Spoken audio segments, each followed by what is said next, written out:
What's up, group? I got a question for you guys. So, I did an oil change on my truck yesterday. I put in 4 quarts of 530 Castro high mileage. I put a quart of Lucas in. Now, maybe it's just me. I don't really know. Usually, my oil pressure is at about that one line, about 20 pounds, give or take. Yeah, it's usually about that line. And on a cold start, it's sitting about there, or if not higher on a cold start.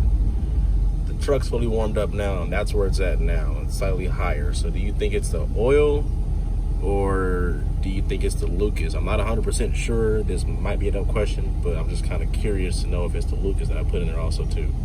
Remember, 4 quarts of Castro 530 high mileage and 1 quart of Lucas.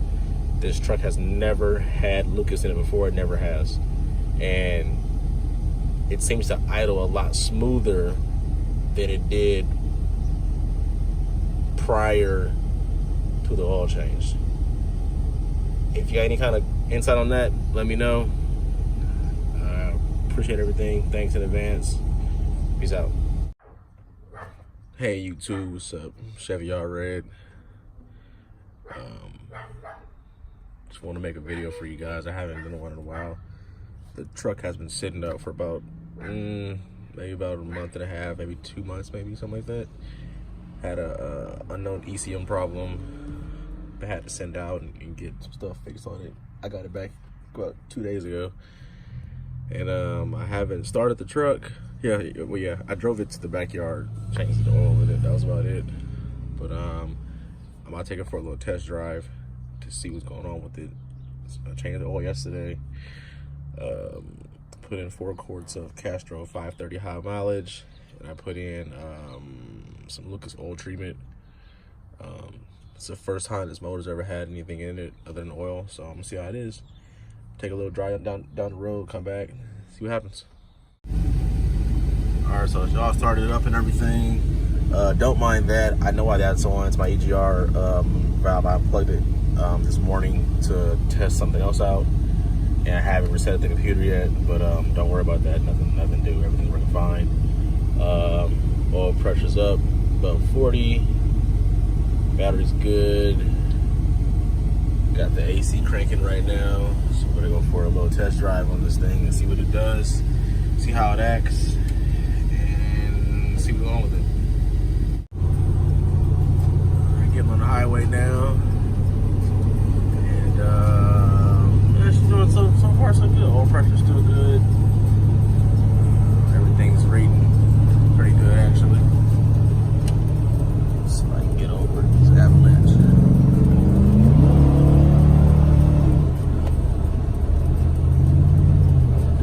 Pretty good actually.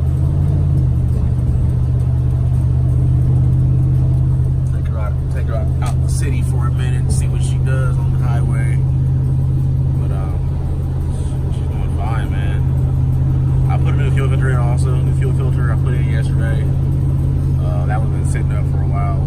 It's probably been there about 8 months maybe or something like that. But no hesitation, no stuttering, no nothing. Just cool, just all good. Oil pressure though, man. I'm looking at the oil pressure though. And that's yeah. I've never seen this motor over 40 pounds. Even like on a cold start. It's always been about 35, 40, but never over 40. Never had. So I'm gonna take this drive and get to a spot where I can probably film at whatever, and come on back with another video. All right, guys, I went about 15, 20 miles out the city from where I live at, and the thing did good. So, guys, still wondering? Yep, still a small block Chevy, still a 435.7. I have the master cylinder coming in, I think Tuesday, so I could do my MBS swap on that. I just finally decided on headers. Of course, shorties would probably be the easy way to go. They bolt up to my stock exhaust. but there's not much to really gain. They're not really a power header, and what I mean by that is that they don't flow that much better than the stock ones. I mean they do. They flow better than stock. They do. But for I guess an easy application, I guess shorties would be fine. But I want to run long tubes. Being that this is a car out of Nevada, as far as tags and everything, I just found out a couple of days ago that if I run long tubes on the truck, if I do it on my truck, then it's gonna be kind of hard to deal with the cats.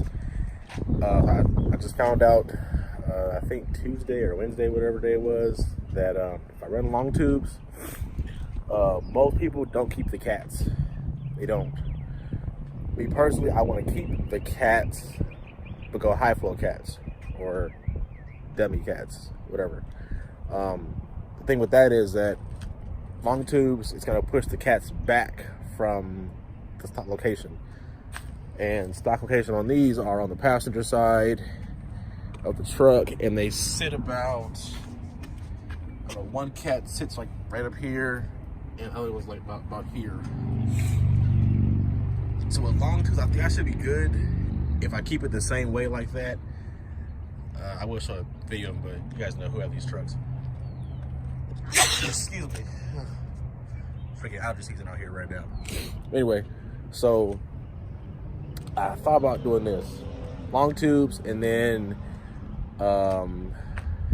each individual header goes into a different cat. Wide pipe, then muffler, and then out the back. I can do that. So that might work out. Also, I got a buddy of mine who's gonna work on me a harness. This is a rework harness. I'm sorry, it was a malfunctioning in the harness. I had that fixed. So I'll tell you about that shit. So about 2 months ago, I got off work and I was finna go home, hop in the truck, go home and everything. And I had like nothing. Like I had like no power to nothing, anything. So my alarm goes off, open the door. I got dome lights, but I got nothing else. No crank, no start, no trying, no fuel pump, no nothing. Okay, so it's a dead battery, basically. Okay, dead battery. Took the battery off, nothing. Okay, cut the key on, no fuel pump. Check fuse, relays, they're all good. So I was, what the hell? I had it towed home, and a buddy of mine works out in Lodi, California, at the dealership for Chevy, and he's like, well, we'll kind of get it towed down here. We'll look at it for you. Okay, got it towed there for free, and they was like, oh, it's probably a crank position sensor. I'm like, no, because I would have at least fuel. I wasn't getting nothing. Like, it's like the truck was just dead. There was just like no power or anything. So, kind of find out about 2 weeks later, it was an ECM problem. I can't go into detail what it was, but I know they went inside and they had to replace something in there, or something got burnt. I don't know. I'm not a computer person, ECM guy. I'm not that dude. So I don't know. I couldn't tell you. But I got it back Tuesday, Wednesday. Got it back, plugged it in, battery charged up a little bit, cut the key on, and gauges moved. Fuel pump primed up. I was like, cool, okay.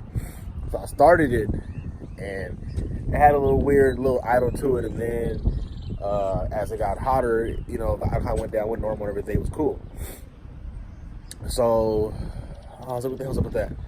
All right, so the engine light on my dash, that's for my EGR valve. I had unplugged it for something, and it's plugged in now. I haven't reset the computer yet on the negative side of the battery. So anyways, back to the truck now. Back to the truck. So still running the same stuff. Dynamax bullet muffler with the staggered exhaust in it. Yeah, I might change. I might move my exhaust. If you guys know where it's at now, it's stock location. I might get it moved. Maybe in front of the tire, maybe, or I might move it closer to the tire. I haven't decided yet, but that's been done. Same 22s on here. I got some leaks now. I guess I've been sitting up for so long. So I got a red diff leak, and I got a transmission pan gasket leak, which is not a big deal. I mean, it's easy to fix it. Haven't done it yet. See what's going on inside of this thing. Running the 210 still back here. Open this seat. Ouch, my finger. Got the 210s back here still. That one's over there. Still doing pretty good with those. Got the Pioneer NEX 2440 in there still. Still bumping that. On the E-fans. I know people hate them, but I've been looking at FlexLight a lot more, only because they're easier to put in and they come pretty much made for the truck. So I'm looking at doing those. But the harness that they have for the FlexLight fans, I don't really like it. So I'm gonna have a guy probably wire them different. So I'm gonna have one fan cut on low speed consistently, and then when the AC kicks on, both of them gonna cut on high speed.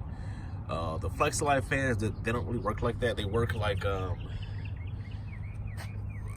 both of them stays on, and then when the AC's on, they kick on high. So I might do mine like the LS motors are. Have one fan on low, and the other one's gonna be on high when the AC kicks on, whatever. That.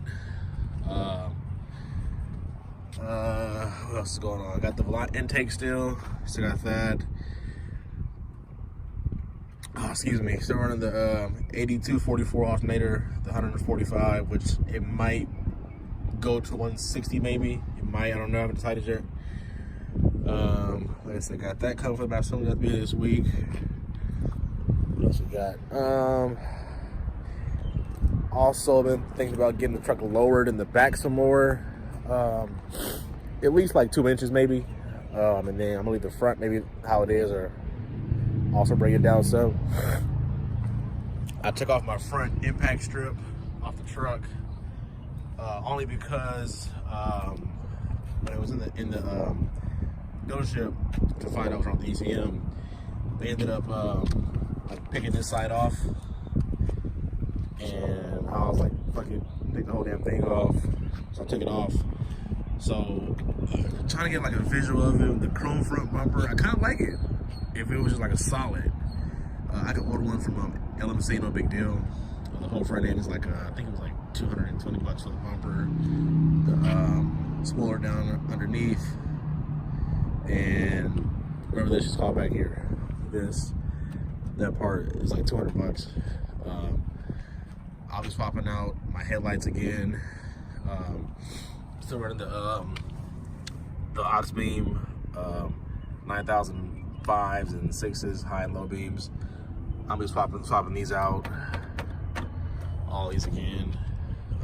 Starting to fade and peel. Only the bottom ones are though. If you can see that, I'm starting to peel. It's weird. Only the bottom ones starting to peel though.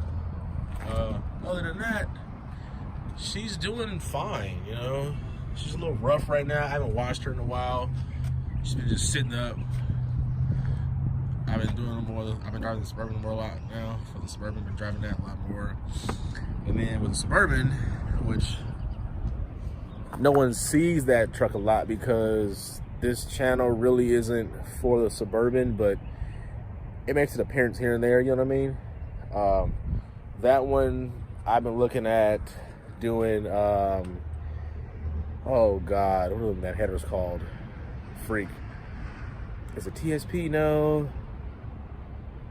I gotta look it up. But they're long tubes and they're catless headers. I think their place is up in Fresno. They're like $350 for long tubes. I'm looking at those. I think they come like inch and 5/8, inch and 7/8, something like that. Looking at those. That's gonna get lowered still. 2 in the front, 3 in the rear. What else? That one might get a actual sound system now. I might put in freaking bugs out here, crazy. I might put in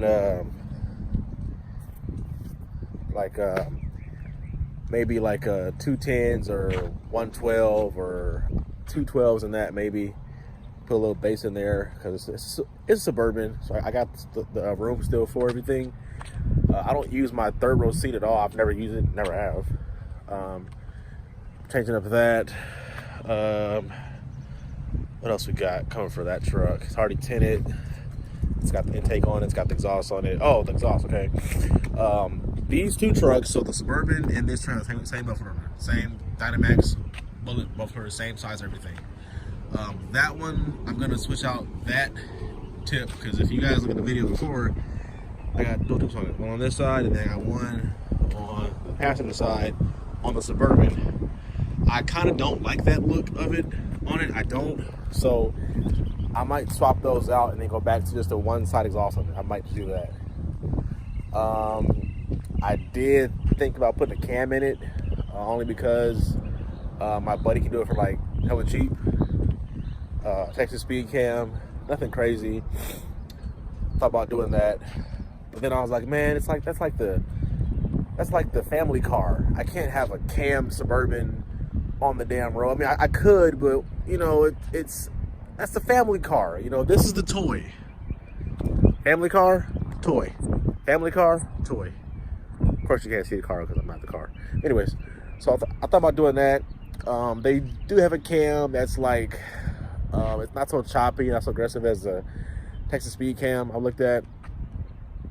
The BTR cam was way out of what I wanted to do, so I was like, nah, fuck that. What else we got going with that one? The Suburban. That's gonna go to SMD. You guys know who he is. Steve Made up here in Sacramento. I gotta call him tomorrow, actually, or today maybe, and have him do the big 3 upgrade on that one, and maybe this one also too. And the Suburban might get a new intake. So the Volant one is cool. I like it. I might order a Volant for the Suburban. I haven't decided yet. I don't know. Anyways, you guys, so that's it. The car is back running. You should see more videos of the car. I'm not 100% sure because I'm supposed to be moving back to Vegas myself, so I don't even know. But I'll try to get a video if I can. I'll try and get one for you. I'm trying to. It's kind of hard, so I'm not here a lot. But, you know, it's freaking bugs. Freak. Jesus. Anyways, so I'm going to catch you guys later on, man. And instead of y'all read, like, comment, subscribe, share, all that. And I'll catch y'all on the next video. And it might be the Suburban. It might. I don't know. I haven't decided yet. I don't drive it that much really. Well, I did. It was from the shop. I was driving it. But whatever. So, catch y'all later. Peace and be easy. Ain't she purty?